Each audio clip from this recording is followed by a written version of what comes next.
So hi guys, welcome back to my YouTube channel again. So guys, in this video we will see how to add work mail in your Outlook. So guys, if you want to add the work mail in your Outlook, so guys it is very easy. First of all, open your mailbox, sorry, your Outlook application. After that, click on this profile icon.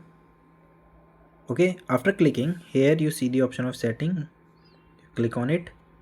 Then guys, move downward and click on the option of accounts. After clicking on the accounts, here you see the option of add account. And guys, here you see the option of add Gmail account. So you just go here and add Gmail account. So guys, here you entered your Gmail account related to your work. So guys, here you see this is my Gmail account to my college. So I'm just click here. Here I'm entered my mail.